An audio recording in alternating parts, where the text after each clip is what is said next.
We approach ancient art looking for a clear timeline, a beginning, a middle, and an end.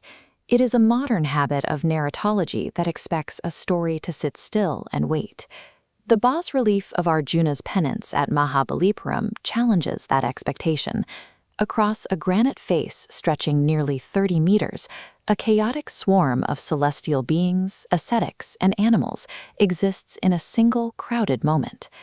These artisans prioritized enargia, the engineering of a physical encounter where the viewer reenacts the myth. A vertical cleft splits the rock face. During the monsoon, it functions as a prehistoric hydraulic installation, funneling the heavy rain to simulate the descent of the Ganges River, animating surrounding figures with the shimmer of water. To understand the Pallava dynasty, we have to recognize these monuments as engineered, living sacred spaces, rather than mere buildings.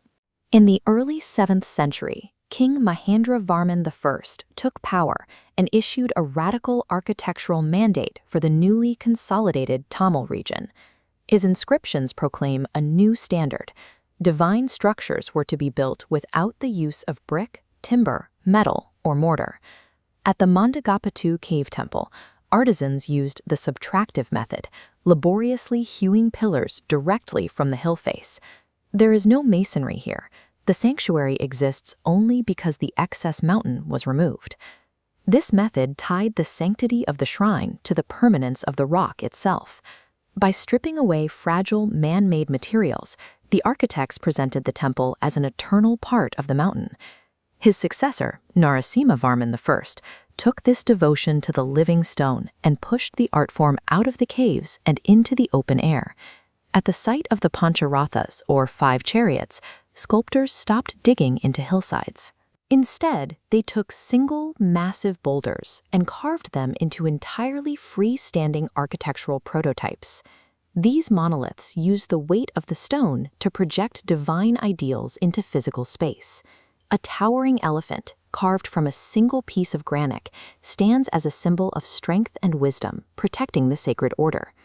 By carving fully realized structures out of natural boulders, the artisans built a physical microcosm of the universe, bridging the gap between raw geology and human engineering. Under Narasimhavarman II, the engineering moved from monolithic carving to the additive method. Instead of searching for the perfect boulder, architects began stacking polished granite blocks, allowing them to reach heights that a single stone could never sustain. The Kailasanatha temple exemplifies this shift, featuring a multi-tiered pyramidal vimana built entirely of assembled masonry. Assembling pieces rather than carving a single shape allowed for the standardization of motifs. Elements like lion-based pillars and horseshoe arches became the repeatable grammar of South Indian design. The architects successfully synthesized the spiritual permanence of the original cave temples into soaring, modular engineering.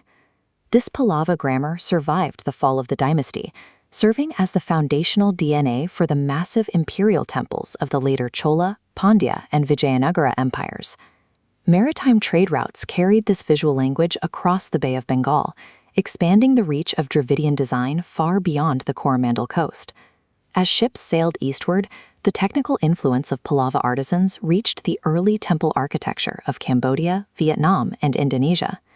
Standing on the coast at Mahabalipuram, the shore temple represents this history, a monument that mastered the gravity of stone to bridge the gap between human craftsmanship and the cosmos.